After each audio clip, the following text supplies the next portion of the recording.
Quand on me disait que j'étais mauvais, je pensais que j'étais mauvais. Il a la poche complètement déchirée avec le short qui descend jusqu'au milieu du tibia et il regarde l'arbitre comme ça, du genre, non mais c'est bon, je peux jouer, tout va bien. Je perdrai plus jamais contre un joueur aussi mauvais que ça. C'était ma meilleure chance d'aller en finale. Enfin, il m'a massacré. On se limite beaucoup dans notre manière de gagner. Pour moi, Federer nous fait perdre beaucoup de temps avec ça. Et Nadal nous emmerde. On n'est pas prêt à ça. Et ces gars, ils me défiaient beaucoup à l'époque. Il a dû me dire, allez, viens, je te défie. Puis on a fait un set, puis un deuxième, puis voilà, puis c'est parti en cacahuète. On a joué 4 heures. Non, c'est une vraie impression et c'est le défaut de ma qualité.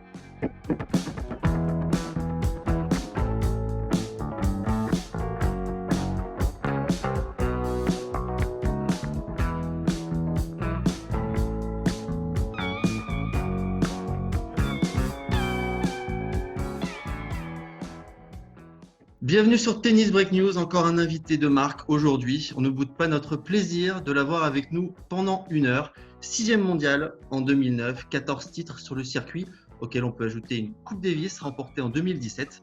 Maître tacticien, les rumeurs disent que El Professor, personnage principal de la série La Casa del Papel, s'est inspiré de lui. Mesdames et messieurs, Gilles Simon. Bonjour.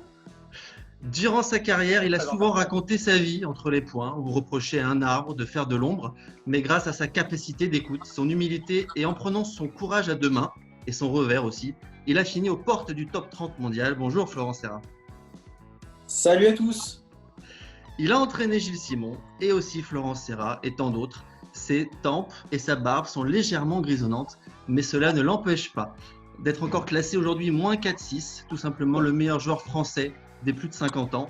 Sa passion est toujours intacte et dévorante même. Bonjour Rodolphe Gilbert. Bonjour à tous. Bonjour à mes anciens poulains. Pas moins 4, c'est moins 2. Hein. Bon, tu m'as je me disais aussi. Tu m'as un petit peu élevé. Non, mais la présentation est flatteuse, c'est normal. C'est comme ça. Ouais, comme d'habitude, j'aime à le dire. Là, aujourd'hui, c'est vrai, sur cette émission, c'est moi le plus ancien. Donc, prenez soin de moi, les gars. Gilles, tu as cette image de joueur plutôt discret dans les médias. Pourtant, tes prises de parole ne manquent pas de piment. Parfois drôles, souvent polémiques, mais toujours franches. Tout au long de cette émission, on va aborder différents thèmes en dispersant quelques citations que tu nous as offertes tout au long de ta carrière. Juste avant de commencer, je vous rappelle que nous aurons notre traditionnel quiz en fin d'émission pour faire gagner aujourd'hui 5 bons d'achat d'une valeur totale de 75 € chez notre partenaire tennispro.fr. Alors, pas de perte de temps, Gilles. Le grand public ne le sait peut-être pas, mais au début de ta carrière, tu as un petit peu galéré et c'était dû à un retard de 3 ans dans ta croissance. À 15 ans, tu mesurais à peine 1m53 quand de l'autre côté du filet, la majorité de tes copains pointaient déjà à 1m80. Tu disais d'ailleurs à l'époque, je prends des services à 190 alors que moi j'ai l'impression de servir à la cuillère. Est-ce que c'est à ce moment-là que tu as développé ce sens aigu de la tactique ? Je pense plus tout au long parce que j'étais en retard tout du long en fait. Donc c'est dur de jouer sur tes forces quand t'as pas la puissance ou quand t'as pas ce qu'il faut pour le faire. Donc, mais à un moment, il faut gagner les points. Donc, si t'es pas capable de les faire toi-même, tu essaies surtout de faire rater ton adversaire. Et je pense que logiquement, quand tu te construis comme ça, tu es un peu obligé d'être très conscient de ce qui se passe sur le terrain parce que sinon, tu peux pas gagner. Donc, tu as appris à analyser, à anticiper tes adversaires très tôt finalement. Peut-être plus que les autres qui étaient plus concentrés sur leur jeu. Toi, très vite, tu as dû aussi aller voir un peu ce qui se passait de l'autre côté. Je pense que c'était soit ça, soit j'y arrive pas. Voilà, c'est aussi simple que ça. À un moment, des joueurs avaient des forces beaucoup plus évidentes. J'ai grandi avec Joe, par exemple. C'était beaucoup plus évident quand il envoyait un service à 220 suivi d'une frappe de mammouth en coup droit derrière. Voilà, il n'y avait pas besoin de… Il y avait juste besoin de le poser bien le plus souvent possible. Malheureusement, ce n'était pas mon cas. À l'INSEP, il y a un homme qui va te soutenir, Luis Borfiga, qui a fait décoller depuis 15 ans le tennis canadien. On a l'impression qu'à l'époque, ils n'étaient pas si nombreux au sein de la fédération à croire en toi. Non, c'est ce qui est assez étonnant dans mon parcours parce que j'ai vraiment un parcours fédéral. Je suis rentré en sport-études à Poitiers, 1 année, 4 ans à l'INSEP, plusieurs années à Roland derrière. Donc, j'ai vraiment fait toute la structure qui n'existe même plus d'ailleurs aujourd'hui. Mais j'avais fait toute la filière. Et pourtant, j'étais toujours un peu celui qui allait se faire virer, qui était le dernier, ou qu'on a gardé un an de plus à l'INSEP parce que j'étais pas assez fort pour aller à Roland, etc., etc. Mais j'ai toujours eu la chance d'avoir quand même au moins à chaque fois, une ou deux personnes qui ont cru en moi et qui ont rendu ça possible. Donc, la majorité n'était pas pour moi, mais pour autant, j'en veux à personne. C'est juste, ça a été comme ça. Mais là-dedans, j'ai quand même la chance d'avoir des personnes qui ont cru quand même, ou qui au moins se sont dit, tiens, on va attendre un peu. Et du coup, est-ce que ce scepticisme a été un moteur pour toi pour progresser dans ta carrière ou pas forcément? Non, pas du tout. C'est une qualité qu'on prête parfois aux gens, ou même ça fait partie des lieux communs que j'essaye un petit peu parfois de combattre, qu'il faudrait absolument être capable de se forger, voilà, dans l'adversité. Mais honnêtement, je crois pas. Je crois pas que ce soit nécessaire. En tout cas, moi, non, moi, quand on me disait que j'étais mauvais, je pensais que j'étais mauvais. Enfin, quand il y a 10 personnes qui me disent que je suis mauvais, je finis par croire que je suis mauvais, aussi simplement que ça. Et donc voilà, non, je pense vraiment pas que ça m'ait aidé. Rod, ta première rencontre avec Gilles, bien avant que tu l'entraînes quelques années plus tard, c'était à l'époque où tu entraînais Julien Jean-Pierre et Édouard Roger Vasselin. Et on t'avait demandé de le voir un peu, de le prendre un peu sous ta main pendant quelques temps. Euh, Quel est ton regard, toi, du coup, à ce moment-là, lorsque tu rencontres Gilles? Ça me fait rire d'entendre Gilles dire ça, parce que c'est vrai que quand on s'est rencontrés la première fois, c'était sur une tournée au Moyen-Orient, à Doha et Dubaï, où effectivement, c'était sa dernière année d'INSEP, je crois. Moi, je travaillais pour la fédération et elle m'avait demandé si dans les 2 joueurs que j'emmenais, on pouvait en rajouter un troisième, qui était ce joueur de l'INSEP. Et Gilles ne le sait peut-être pas, mais en rentrant de cette tournée, j'étais allé voir les instances fédérales en disant, mais si vous pensez que ce gars-là ne va pas être dans le top 50 mondial, je pense que vous mettez le doigt dans l'œil. Parce que au retour de cette tournée, moi j'avais constaté que, et ça m'avait d'ailleurs beaucoup fait sourire, c'est que les mecs, la plupart des mecs qui battaient, et notamment il en avait joué dans les qualifs de ces tournois futurs, qui est la 3e division, les gars disaient, oh là là, j'ai fait le plus mauvais match de ma carrière, comment j'ai fait pour perdre contre ce mec-là, c'est pas possible. Et moi, dans ma tête, je me disais, mais tu sais, le gars, tu vas le jouer 10 fois, il va te battre 10 fois, tout simplement parce qu'il est plus fort que toi, quoi. Voilà, c'est tout. C'est pas parce qu'on parle de physique, on dit toujours, il faut que le gars il fasse 1m90, 80 kg et qu'il envoie de tous les côtés. Gilles, il a aussi des bonnes qualités physiques, ça, il ne le dit pas. Il a un excellent coup d'œil, il a un cœur avec 3 poumons à côté. On Il en est parlera de capable ça, de dépenser. justement. Le rapport déplacement, dépense d'énergie par rapport à d'autres, il est très performant. Donc, des qualités physiques, oui, il en a. Il soulève peut-être pas 200 kilos développé couché, mais enfin, quoi qu'à un moment, il a soulevé, à mon avis, pas loin de 100 kilos, si ce n'est qu'il est passé quand même au fil des années. Donc, des qualités physiques, il en avait. Focus, là, on bascule un peu. On est le 2 mars 2004. Tu as une vingtaine de matchs au compteur en ITF. Tu disputes hors qualification ton premier match en Challenger à Besançon face à Florent Serra. Le clin d'œil est symbolique et assez sympa. Est-ce que tu te souviens de ce match? Ouais. Flo aussi, Moi, je je me m'en rappelle. souviens. Remarque, Ah, je me souviens bien de tous nos matchs en même temps. non, mais celui-là, il était particulier parce que Florent était beaucoup plus fort que moi. Puis même sur le match, il était plus fort que moi. Il n'a pas eu de chance du tout. Et il y a eu un point en particulier au 3e set qui était assez invraisemblable où je crois que c'est moi, je fais un revers qui part complètement dans le couloir, complètement dévissé, qui prend le filet sur le côté et la balle, alors qu'elle allait sortir, elle rentre, elle revient en passing gagnant. Ça doit être pour sauver une balle de break à 4-4 au 3e ou un truc comme ça. Donc bref. La chatte, quoi.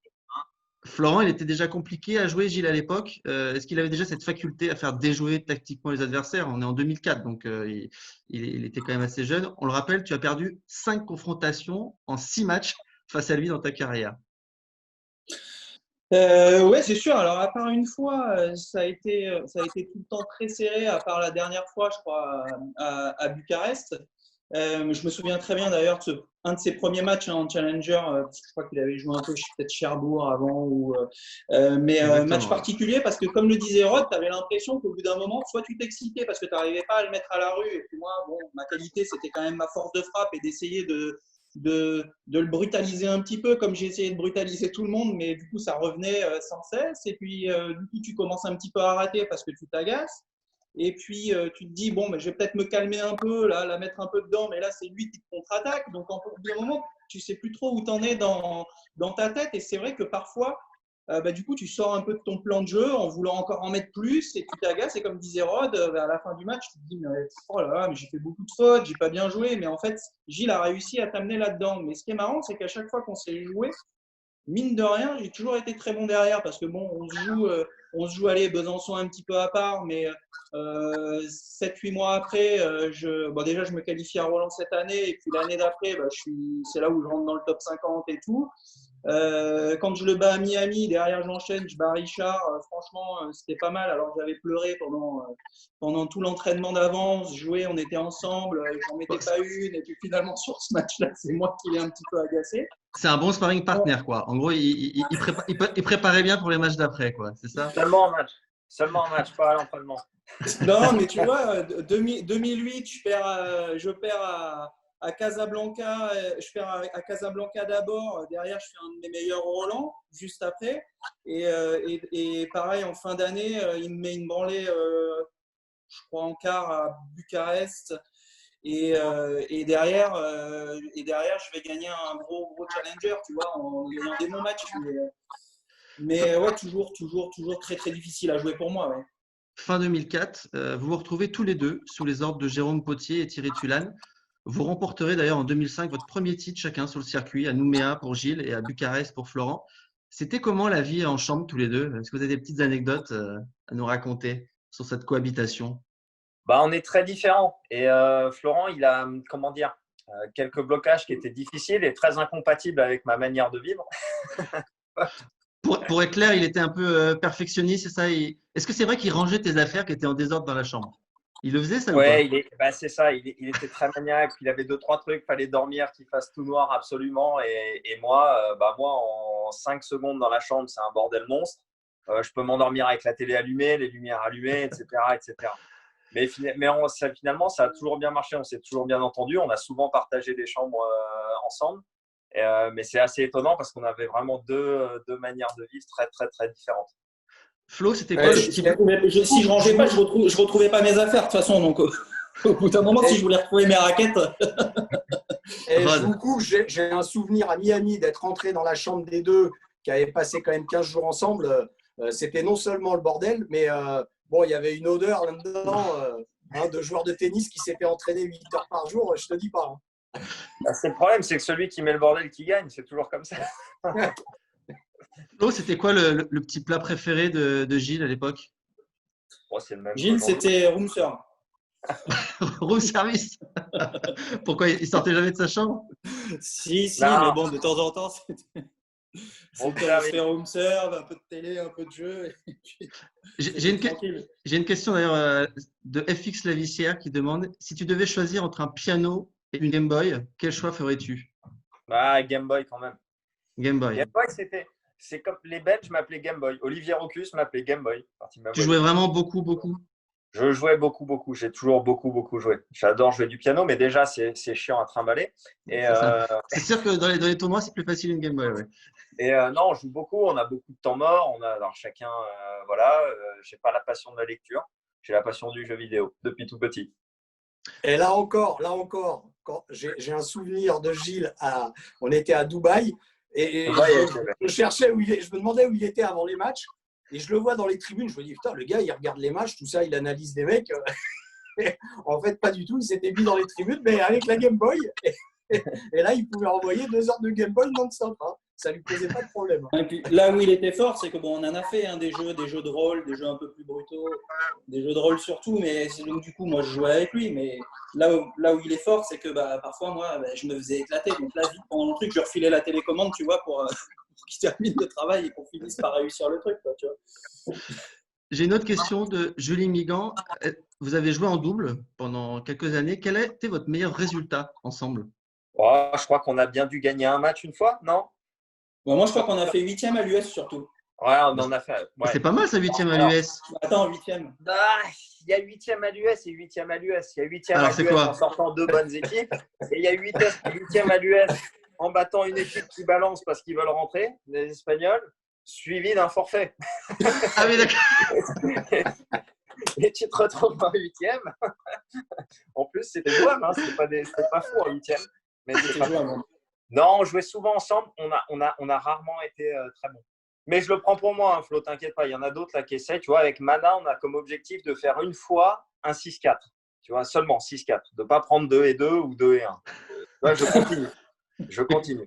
Comment vous expliquez ça Parce qu'on dit beaucoup que la complicité, ça aide, alors que là, vous appréciez, vous êtes amis, vous avez des jeux qui peuvent être complémentaires. Pourquoi ça ne marche pas?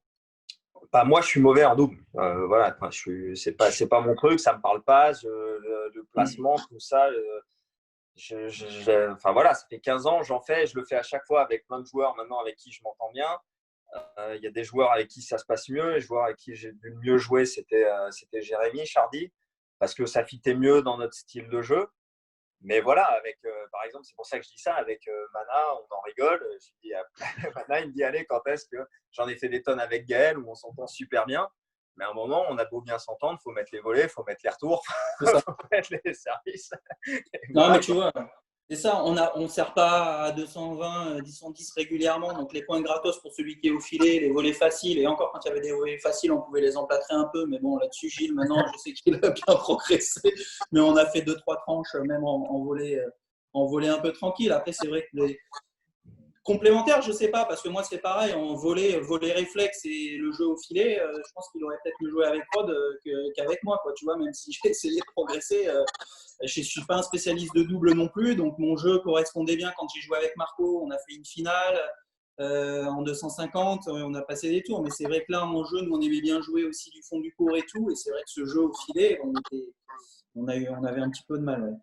Donc fin 2005, c'est là que Rodolphe Gilbert entre dans la danse en remplacement de Thierry Tulane, parti rejoindre Paulo Mathieu. N'oublions pas aussi Marc Jiquel qui complétera le trio avec vous, Gilles et Florent. Au niveau des entraînements, comment tu as fait, Rod, avec Jérôme Potier, pour gérer en même temps des profils de jeu et des personnalités aussi différentes? Je crois que GG Potier, lui, ne s'adaptait pas. Hein. C'était le joueur qui s'adaptait à sa personnalité. Moi, j'essayais d'être un peu, voilà, d'essayer de me sentir un peu en fonction des uns et des autres, parce que c'est vrai qu'entre Florent, Gilles et Marco, qui lui était encore dans un autre registre, du gars qui pétait pas mal les plombs quand même et qu'il fallait passer un peu de temps à le calmer. Bon, je crois que ça s'est fait aussi naturellement. Moi, il y avait aussi d'autres joueurs hein, à l'époque au début et je crois qu'il y avait plutôt une bonne ambiance. Ça se passait plutôt bien. Moi, j'ai essayé de faire ça assez naturellement en essayant de m'adapter aux uns et aux autres. Voilà, tout simplement. Rod, tu disais dans la présentation, Gilles, c'est un gros physique. Et j'ai du mal à croire parce qu'à l'époque, on disait qu'il n'avait pas de physique au milieu des années 2000, qu'il n'était pas adepte des séances physiques. C'était vrai ça, Gilles? C'est toujours pareil, oui et non. J'ai travaillé, j'ai eu que des préparateurs physiques d'athlétisme. On va dire, j'ai que des coureurs de 400 depuis que je suis petit. Donc, j'ai travaillé mon pied depuis que je suis petit. J'ai beaucoup couru quand j'étais petit aussi. Et quand on me voit partir et avoir un bon pied, on dit c'est naturel. Parce que d'un coup, on me voit rebondir comme ça sur les pieds. Mais non, je les ai travaillés depuis toujours. Après, pour d'autres raisons, la muscu, des choses comme ça, j'en ai pas fait beaucoup. Déjà, j'ai grandi tard. Puis, ça me parlait moins. Et puis, bon, bref, il y a des choses qu'on sent moins.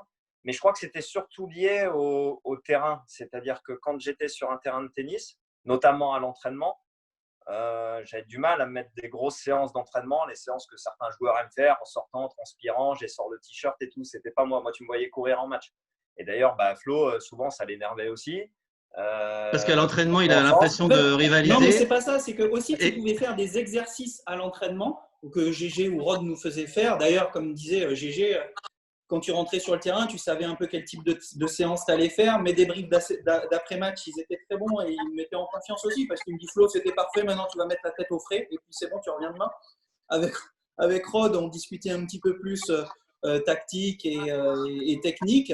Mais encore une fois, tu pouvais mettre, Gilles, des séances de montée au filet, de passing, de volley. Tu pouvais lui mettre des branlées, il faisait 15 fautes et voilà. Mais dès que tu rentrais tu commençais à faire des points, quand tu commençais à jouer, à faire un set et tout, c'était plus du tout pareil. Donc tu te dis, oh là, aujourd'hui, il est pas bien et tout. Et puis là, tu arrives, tu fais des points, le matcheur, là, tu retrouvais son esprit de compétiteur et puis il n'avait pas envie de perdre. Et puis du coup il t'avait, quoi, au final. Souvent. Rod, tu souhaitais nous raconter 2 matchs de Gilles qui t'ont marqué pendant que tu l'entraînais. Le premier, c'était en 2006 à Melbourne. C'était contre qui? Massou. J'ai ce souvenir Ah oui, contre oui, Nicolas oui. Massou. Très bon, ça. C'était après, il me semble, après ton titre à À Nouméa. Nouméa. Après mon T'es fait- deuxième titre, du coup, c'était bien ça. Ouais, C'est le Ouais. deuxième titre à Nouméa. Je me qualifie et je joue voilà. Massou. Voilà. Et c'était un peu le soir, sur un cours au fond, là. Il y avait comme il peut y avoir en Australie, une espèce d'ambiance de dingue avec plein de Chiliens qui étaient là et qui hurlaient de partout. Le match avait duré 4h30 ou je ne sais pas combien. Enfin bon, c'était interminable. J'ai le souvenir que Gilles, au 5e, il ne s'asseyait plus. Il ne voulait plus s'asseoir parce qu'il avait peur de ne pas se relever. Il n'avait pas, à l'époque, évidemment, une grosse habitude de jouer des matchs en 5-7. C'était Il le avait premier, d'ailleurs quoi. Ouais, il avait d'ailleurs très bien tenu. Il était reparti sur une petite chaise avec la couverture de survie. Il avait fini par gagner dans une ambiance de dingue.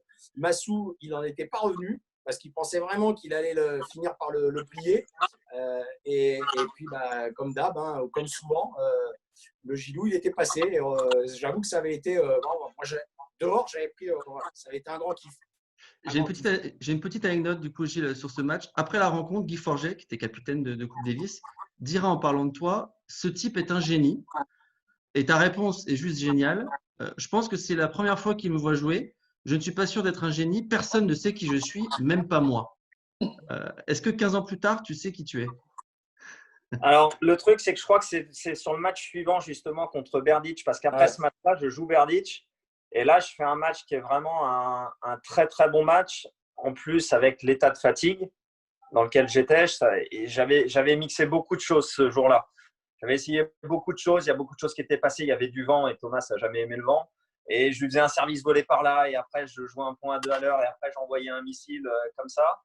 Et il était complètement passé au travers alors qu'il était en grande forme. Berdych, il avait gagné à Bercy, je crois, l'année d'avant. Et puis, bon, moi, j'ai vraiment juste sur la confiance. Et voilà, j'avais réussi à gagner ce match-là. Et donc, j'avais fait des choses étonnantes. Et Guy avait effectivement dit ça. J'ai l'impression qu'il a changé d'avis après. Mais quand je suis arrivé en compte de près, j'ai dit non, surtout j'ai 21 ans, je rentre dans le top 100 aujourd'hui grâce à cette victoire. J'ai 21 ans, si j'étais un génie, ça se saurait. Parce que bon, il y a toujours, je ne sais pas comment dire, moi, par exemple, j'ai grandi avec un génie, j'ai grandi avec un Richard Gasquet qui avait 2 ans de moins que moi et qui nous mettait des roustes. Donc, c'est pour ça que c'est toujours étonnant. Il y a un moment où on joue bien, il y a un peu la machine qui s'emballe. Et c'est très étonnant pour un joueur comme moi qui a toujours été dans l'ombre, justement, de joueurs comme Joe, comme Gaël, comme Richard, et déjà à cette époque-là. Parce que finalement, je jouais mon match, comme a dit Rod, sur le 15 là-bas contre Massou, et il n'y a pas grand monde qui m'avait vu jouer. Et quand je suis rentré dans les 100, il n'y a peut-être pas grand monde encore qui savait qui j'étais. L'autre match, Rod, toujours en 2006, mais cette fois à Hambourg. Première victoire de Gilles en carrière face à un top 10 et pas n'importe lequel. Ouais, Gilles jouait extrêmement bien. Il avait mis une rouste à Rouzetski au tour d'avant, il me semble, qui était déjà à l'époque bien classé, même si ce n'était pas un spécialiste de terre. Il avait quand même mis 2-1 ou 1-1. Et derrière, il avait battu Gaston Gaudio, qui était Quand même. une Qui des avait déjà gagné références, Roland-Garros, du coup. ouais, qui était une des références sur terre battue. Et il avait vraiment encore un match qui avait été aussi un match en 3-7, mais vous savez, Ouais. c'est vraiment bien joué au tennis. Et ça doit être aussi un des rares matchs que j'avais partagé avec sa femme, puisqu'elle était là, puisqu'à l'époque, elle tribune venait avec très toi. peu. Je ne sais pas si ça a changé par la suite, mais à l'époque, elle venait très peu. Et c'est vrai que ça avait été un très, très bon souvenir, parce que comme ça, aller planter dans un Masters 1000, parce qu'à l'époque, Hambourg était un Masters 1000, aller planter un mec comme Gaudio, ouais, c'était une belle performance. C'était un bon souvenir, ce match, Gilles? C'était un bon souvenir, en plus, qui me fait rire parce que je le revois de temps en temps, Gaston, et on se marre parce que je l'avais rendu fou. Il en avait déchiré son short. Il y avait un passage extraordinaire au 3e où, d'énervement, il avait déchiré la poche de son short. Mais il avait déjà pris un avertissement. Je crois qu'on était à 4-3 et ça me donnait balle de break. Je venais d'avoir balle de break et là, il déchire son short d'orage. Et il ne veut pas aller se changer parce qu'il se dit sinon, je prends un point de pénalité, il y a 5-3. Donc, il s'apprête à servir avec son short qui est, je pense que la vidéo, elle est encore sur YouTube, où il a la poche complètement déchirée avec le short qui descend jusqu'au milieu du tibia et il regarde l'arbitre comme ça, du genre, non, mais c'est bon, je peux jouer, tout va bien. Et moi, j'étais mort de rire. Et finalement, je lui avais dit, bah, vas-y, change ton short, on s'en fout, tu vois, c'est parti.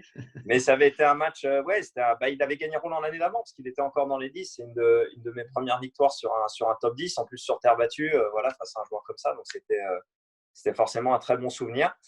Je n'avais pas transformé l'essai au tour d'après, mais j'étais content de l'avoir fait.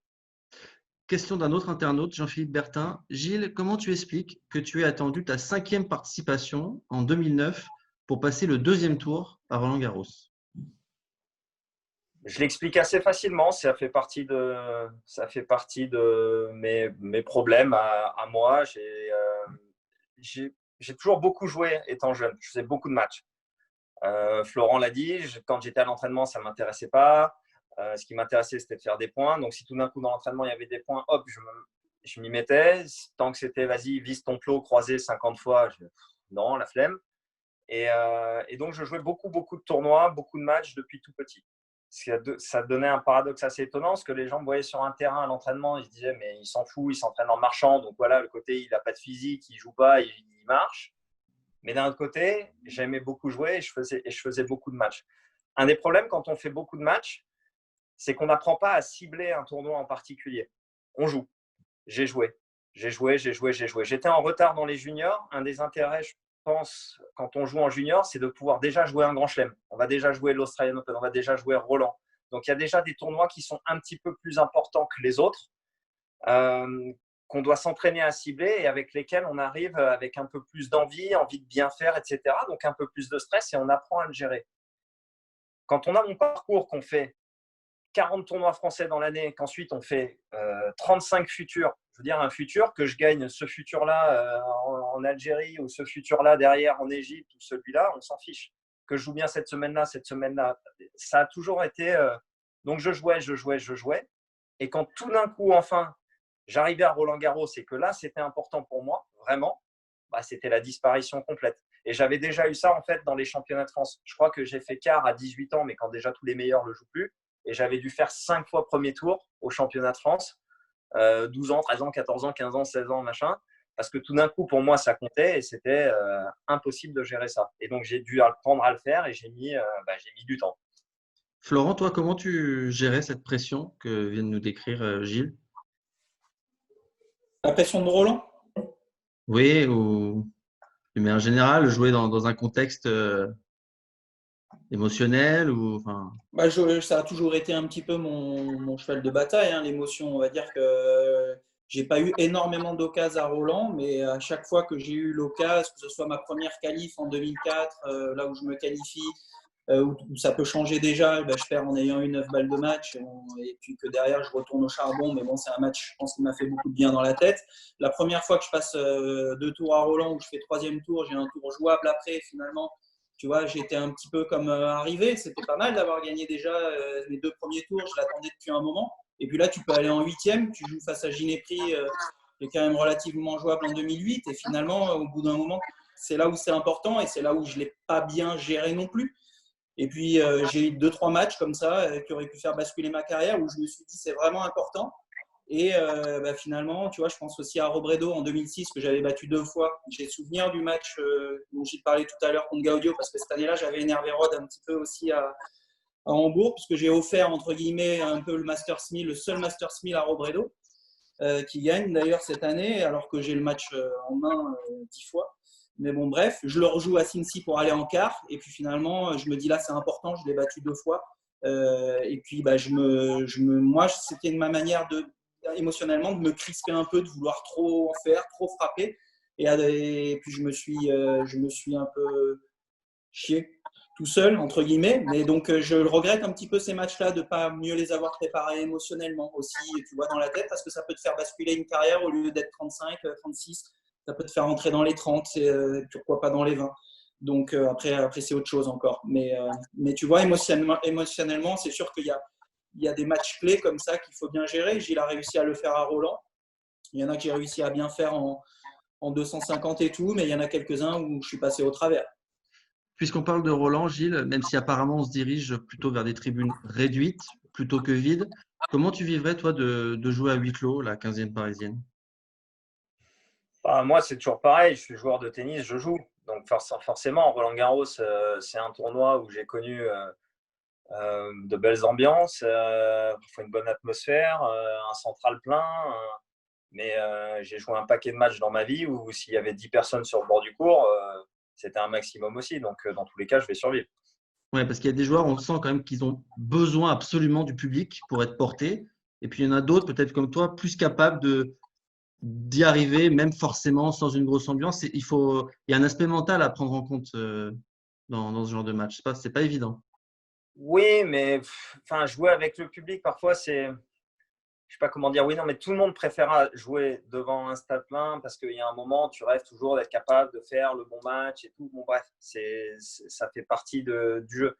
Mais la réalité, c'est qu'en dehors des 4 meilleurs joueurs du monde qui jouent systématiquement sur un court central, ou etc., et ben parfois, il y a des tournois tout au long de l'année où, voilà, c'est pas Même en fou. 250. Mais parce que, ouais, mais pour ça, en 250, mais parce que c'est simplement logique. C'est-à-dire que quand on arrive à Roland-Garros, oui, les gens prennent leur journée, viennent dès 11h du matin regarder les matchs. Mais quand on va faire un tournoi 250, peu importe où dans le monde, et que le premier match il est à 11h du matin, bah, les gens ils travaillent, les enfants sont à l'école, donc voilà, c'est comme ça. Et puis il y a du monde un peu plus ce mercredi, et puis il y a du monde le week-end, et puis le reste de la semaine, et ben, tu joues, c'est loin d'être rempli, c'est le jeu. Donc bien sûr, si on a un Roland qui est à moitié vide, c'est triste. Si on a un Roland qui est complètement vide, c'est encore plus triste. Mais bon, voilà, enfin, ce sera pour cette fois. Et puis basta. Je sais pas Quoique, si Greg, je suis pas sûr que ça desserve un mec comme Gaël, peut-être, à Roland, tu vois, que le Bah oui, c'est pour retrouver ça. tout Moi, seul, je pensais plus à des profils de jeu. Ouais. peut-être. Mais des profils de jeu. Allez, mais souvent, les meilleurs résultats en plus des Français, regarde, si tu prends les grands chelems, bon, on les a fait sur des beaux stades, mais de la clé, quand il fait finale en Australie, Joe, c'était en Australie. C'est rarement avec le public français. Ouais. C'était rarement avec le public français aussi. Et je me dis que, comme dit Gilles très justement, ça peut servir aussi, je pense, à certains joueurs, parce que tu joues sur le 17, le 17, il est un peu plus grand maintenant, mais tu joues sur un court annexe devant des 10 spectateurs, ça peut aussi détendre pas mal de Français et puis se dire, tiens, relâcher du monde, tu vois, tu n'as pas cette pression du public, cette pression de Roland Garros, dont Amélie aussi a toujours un petit peu parlé, puisqu'elle a toujours eu un petit peu mal là. Donc je me dis que ce n'est pas une mauvaise chose, pourquoi pas pour les Français, pour la majorité. Gilles, je ne sais pas si tu te souviens de cet article qui commençait comme ça. Il n'a pas le service d'Isner, la puissance de Nadal, ni le génie de Federer. Est-ce que parfois, en lisant la presse, tu te dis, mais pourquoi on dit ça de moi? Bon, la presse, je la lis plus du tout. C'est vraiment un truc qui ne m'intéresse, mais pas du tout, qui ne m'affecte plus du tout, et enfin qui ne m'intéresse pas. Donc, est-ce que ça m'énerve? Non. À un moment dans ma carrière, en fait, ce qui était difficile, c'est en fait ce qui était un peu énervant, c'était plus cette impression parfois que on te vole la victoire, mais en fait, c'est jamais toi qui gagne. C'est toujours ton adversaire qui était mauvais. Tout ça parce que les mecs sont incapables de comprendre ce qui se passe sur un terrain de tennis. Je vais le dire très simplement, mais ils ne sont incapables de comprendre ce qui se passe sur un terrain de tennis. Ce n'est pas nécessairement un reproche comme ça a l'air très méchant dit comme ça, mais Rod l'a dit avec des mots différents avant. Il expliquait que déjà en 2005, quand on a fait la tournée, que je me suis rajouté, que j'arrivais à battre les mecs, il disait j'ai fait un match de merde. Donc les joueurs aussi ressentent ça. J'ai joué un Verdasco que j'ai battu en demi-finale de Valence la première fois quand je joue en finale et qui dit je perdrai plus jamais contre un joueur aussi mauvais que ça. C'était ma meilleure chance d'aller en finale. Enfin, il m'a massacré. Et je le connais très bien et j'ai aucun problème avec Verdasco aujourd'hui, mais ça a été et donc c'est pas gentil, on est d'accord. Mais c'était vraiment son ressenti à la sortie du match de se dire mais comment j'ai pu perdre contre un mec aussi nul. Mais bon, moi je l'ai entendu souvent, si tu veux. Donc si tu veux, enfin je suis habitué.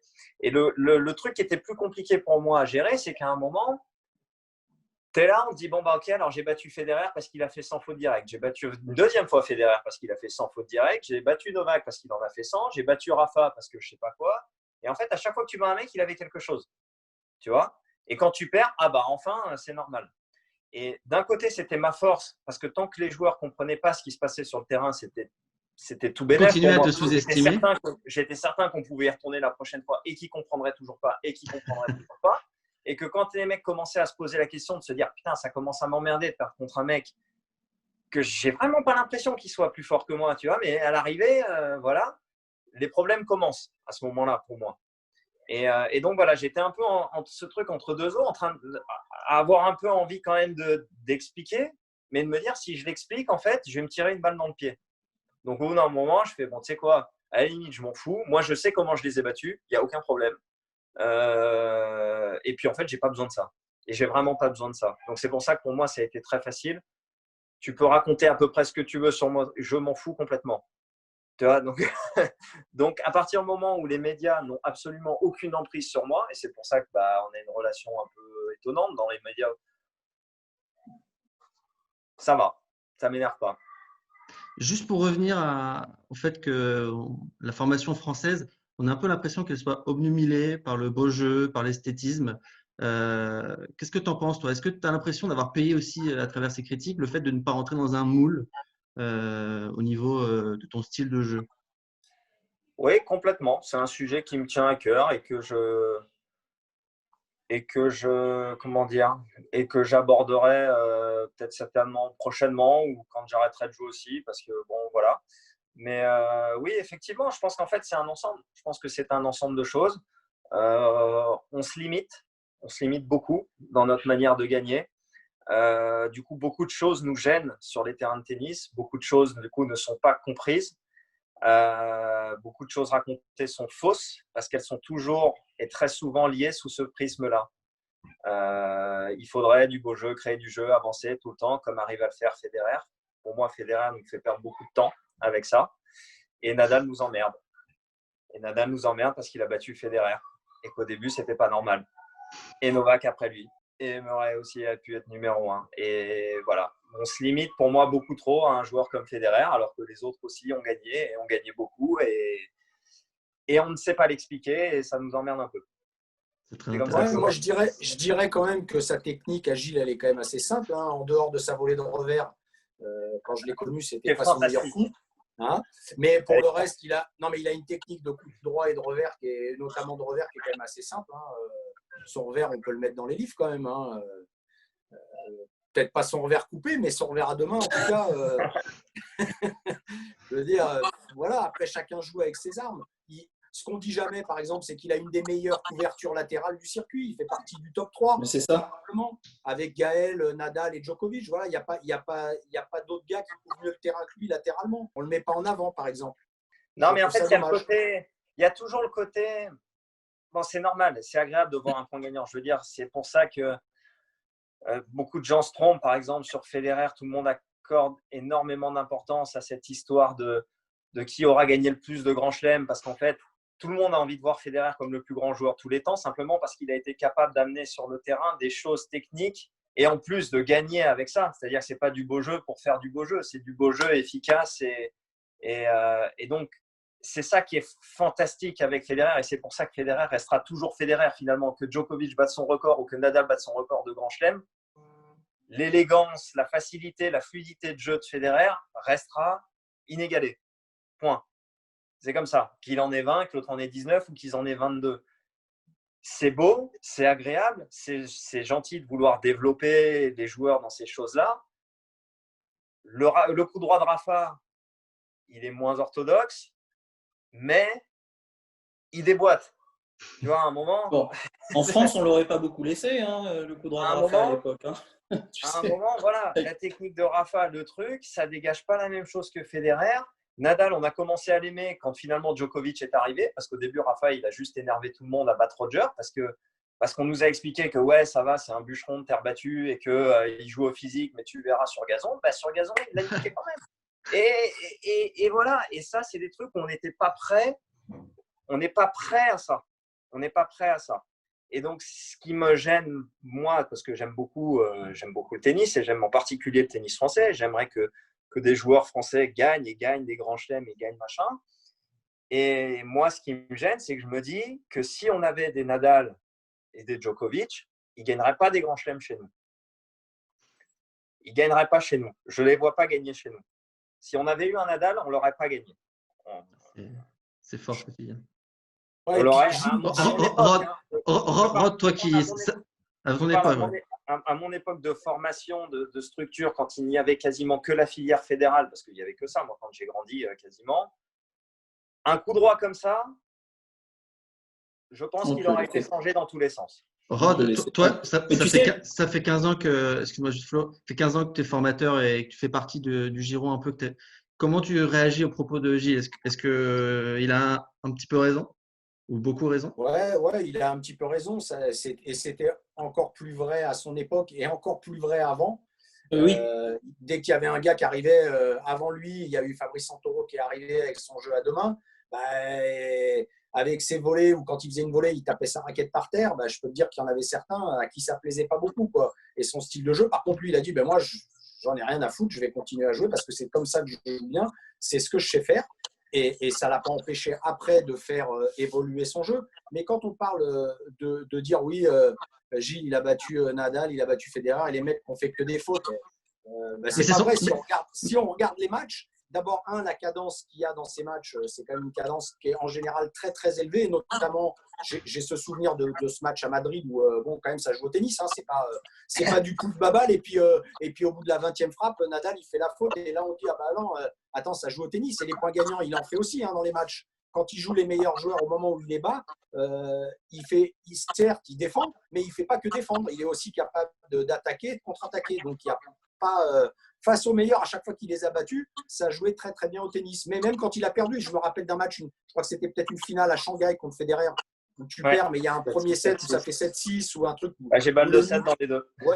Non, mais le niveau, il était extraordinaire. Ça jouait un très très haut niveau de tennis. Il y a un match avec Djokovic que tu perds aussi, peut-être à Melbourne en 5-7, où ça joue franchement très très bien au tennis. Mais sans faute directe pour Novak. C'est ce qui m'a choqué dans ces matchs-là, c'est qu'on m'a parlé que d'une chose, c'est que Novak a fait sans faute directe, et toujours avec le côté, il a fait sans faute directe, mais on ne sait pas comment. Il a mal joué du coup, tu vois, on ne comprend pas. C'est comme s'il a raté sans pénalty, quoi. Oui, il a raté, c'est ça. Alors et je me dis, j'ai vraiment beaucoup de chance de jouer Federer, Nadal et Djokovic qui ratent et qui font, ils sont sympas de vouloir les faire que contre moi, comme si elles tombaient par hasard. Et moi, je disais ça, mais quand c'était Murray, il leur faisait faire sans faute directe aussi. Parce que c'est lié à des choses qui se passent sur le terrain et voilà.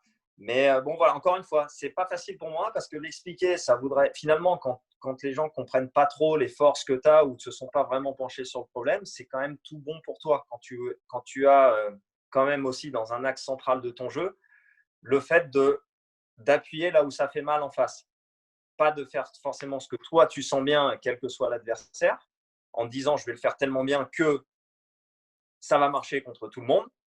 Là, on est dans le service coup droit de Roger. Ça marche contre tout le monde. Il n'a pas à se poser 50 questions. Il le fait. Et s'il le fait bien, c'est bon. Voilà, il y a des joueurs où malheureusement, moi, je ne peux pas faire service à 220 dans la lucarne et suivi d'un coup droit de l'autre côté. Enfin, voilà. Donc, il faut faire autrement. Florent, tu voulais réagir tout à l'heure.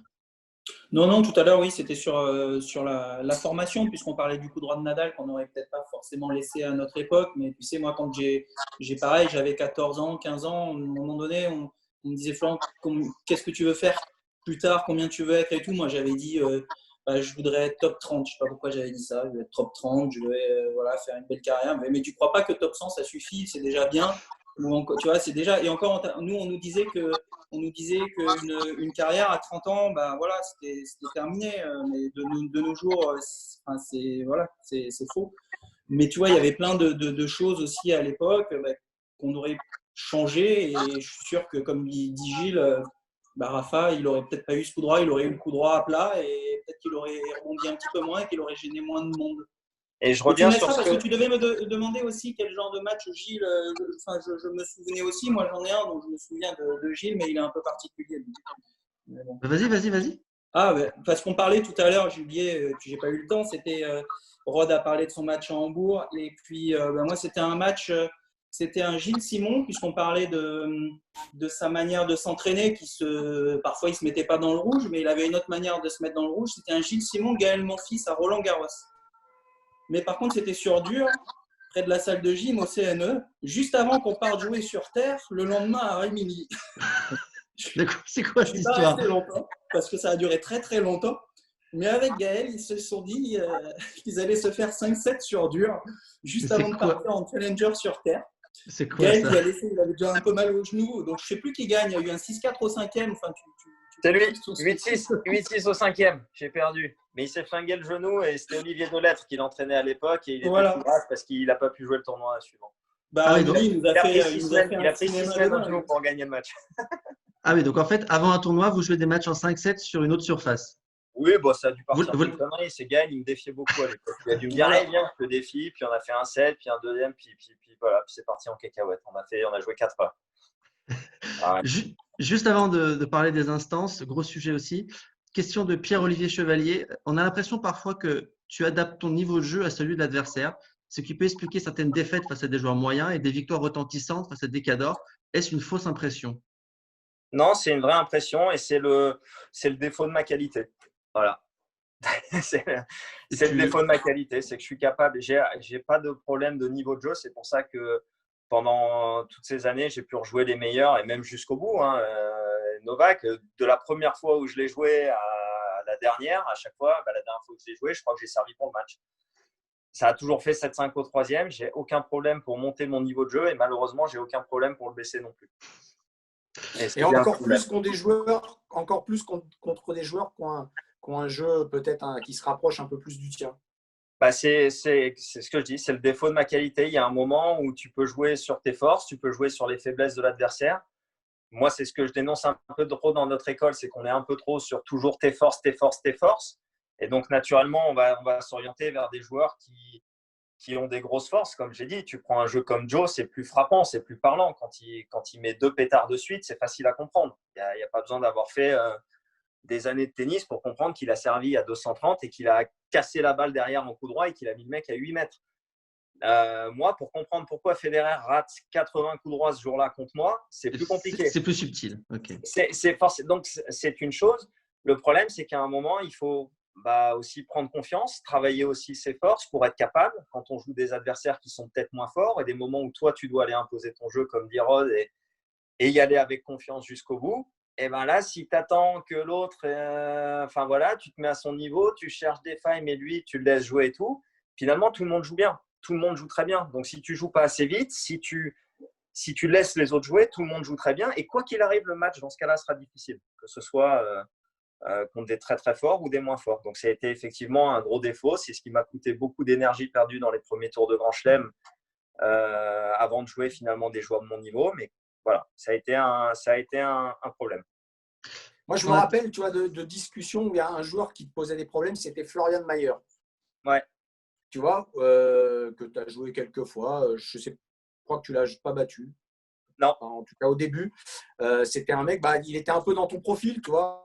Un mec qui faisait pas mal déjouer les autres. Et toi, je me rappelle que tu n'arrivais pas trop à trouver la clé contre lui. Tu disais, ah, putain, et lui, il m'emmerde quoi, avec son jeu, là, je ne sais pas trop comment le prendre. Quoi. Ouais, ça donnait en général pas des très, très beaux matchs. C'est un joueur Florian, c'était un joueur qui comprenait parfaitement bien ce qui se passait sur le terrain et qui avait aucun physique. Aucun physique. Malheureusement, j'avais rarement joué sur terre ou en 5-7. J'espérais de jouer moi juste en 5-7 parce que je me disais physiquement, il va mourir. C'était là où j'étais sûr. Mais sinon, il était très malin.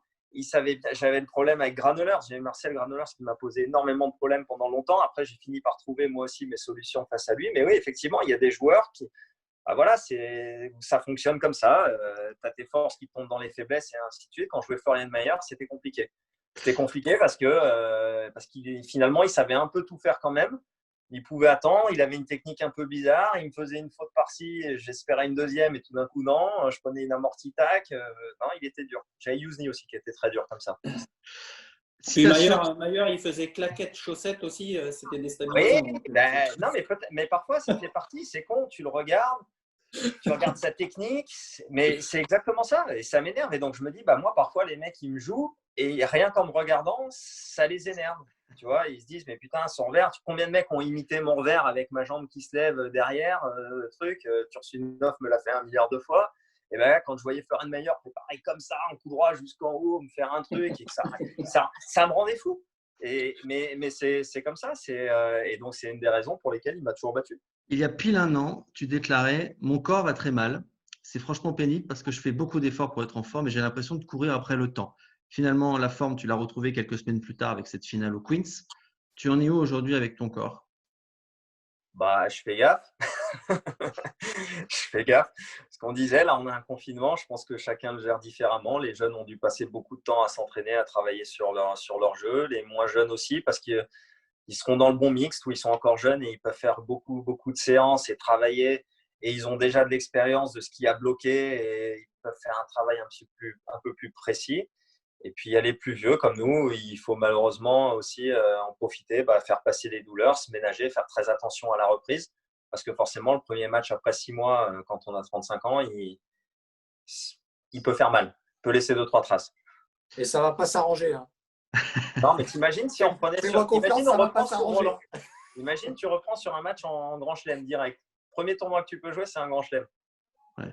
Imagine, tu n'as pas joué, premier match, tu fais 5-7, le lendemain, tu es comment? Ouais, mais c'est bien. Ouais. surtout si tu joues Gaël et que ça fait 8-6 au 5. C'est ça. Les abdos, ils peuvent tirer un peu. Donc voilà, on fait gaffe.